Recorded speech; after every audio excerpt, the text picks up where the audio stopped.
ပါဆိုလို့ရှိရင်ဒီမှာလည်းပဲစတုကံပုံလေးပေးထားတယ်ဟုတ်ပြီနော်အဲ့ဒီလည်းပဲစတုကံပုံလေးမှာအယောင်ချေထားတဲ့အပိုင်းကိုရှာခိုင်းတယ်နောက်ဆရာတို့ကရှေ့မှာသင်ခဲ့တာက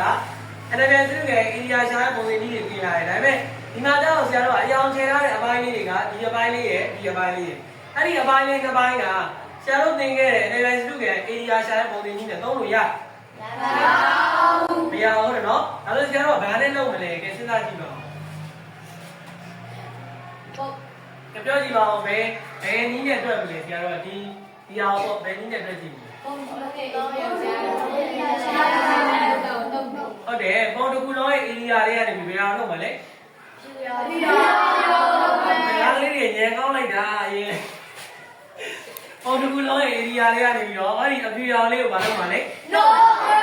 ပြီဒါဆိုဆရာတို့ကပုံတစ်ခုလုံးရဲ့ area တွေကနေဟောဒီအဖြူရောင်လေးကိုနှုတ်လိုက်မယ်ဆိုလို့ရှိရင်ဆရာတို့ဒီမှာအယောင်ချဲထားတဲ့အပိုင်းလေးတွေမရဘူးလား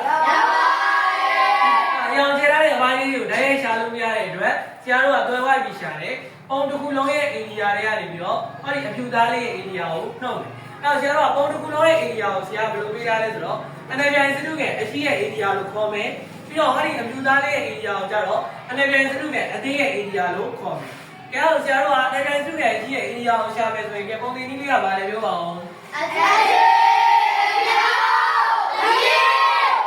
ဆရာတို့ကအခြေအမြင့်တွေကိုဆရာတို့ဒီပုံထဲမှာရှားကြည့်တယ်။ဒါဆိုရင်ဒီပုံထဲမှာလည်းပဲစုကအကြီးကဒီဟာလေးเนาะဒီအကြီးတစ်ခုလုံးစာပေါ့။အဲ့ဒီတစ်ခုလုံးစာမှာဆိုရင်အခြေခံဖို့ကဘယ်လောက်လဲ။12စင်တီမီတာ။ဟုတ်တယ်ဒီမှာမင်းတို့တခါလေးပေးထားပြီးသား12စင်တီမီတာ။ဟုတ်ပြီအမြင့်ကကြတော့သူကပေးထားတယ်ဒီပေးလေးမှာအမြင့်တန်ဖို့ပေးထားတယ်။အဲ့တော့အမြင့်လေးကနောက်မှရှာဆွဲပေးထားတယ်ဘယ်လောက်စင်တီမီတာပေးထားတာလဲ။ဟုတ်ပြီဒါဆိုဆရာတို့ကဒီကနေအခြေတန်ဖိုးက12အမြင့်တန်ဖိုးဘယ်လောက်ရလဲ5ဟုတ်ပြီဒါဆိုအခြေတန်ဖိုးနေရာမှာအခြေတန်ဖိုးစားသွေးလိုက်ပြီးအမြင့်နေရာမှာအမြင့်တန်ဖိုး5ကိုစားသွေးလိုက်ပြီးဒါ12 5လီ60 unit က area ရဲ့ unit ကပါလေ12ရ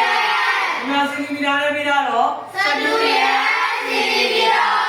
ဒါဆိုဆရာတို့ကလည်းစတုကအကြီးရဲ့ area ရသွားပြီဒါဆိုဘာရှာဖို့လိုသေးလဲ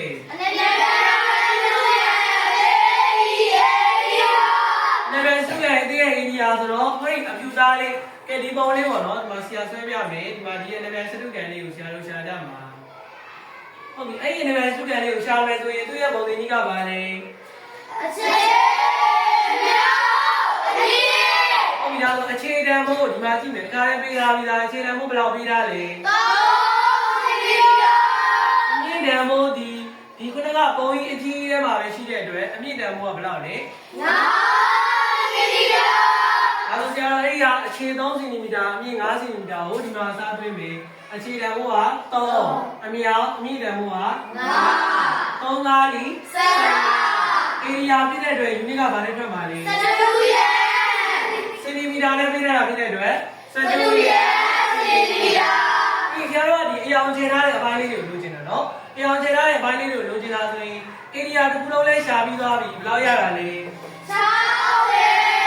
အဖြူသားလေးကိုလည်းရှာပြီးသွားပြီအဖြူသားလေးကဘယ်လောက်ရတာလဲ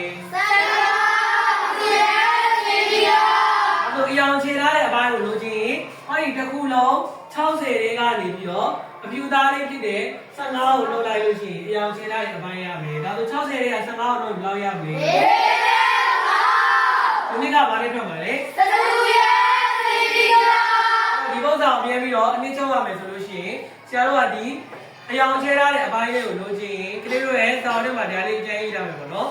အယောင်ချဲထားသောအပိုင်းကိုလိုချင်ရင်ဟုတ်တယ်ဒီတစ်ခုလုံးပုံတစ်ခုလုံးဆိုတော့ဆရာခနဲ့လည်းဘယ်လိုပေးတာလဲအမေစတုကအကြီးရဲ့အိန္ဒိယရဲ့ပြီးတော့ဘာလို့လုပ်သွားလဲအနန္တယာစတုကအသေးရဲ့အိန္ဒိယကိုလုပ်သွားတယ်ဒါဆိုလို့ရှိရင်ဆရာတို့ဘာရမှာလဲအယောင်ချဲထားသောအပိုင်းရဲ့အိန္ဒိယကိုရမယ်နားလည်မလားနားလည်ပါ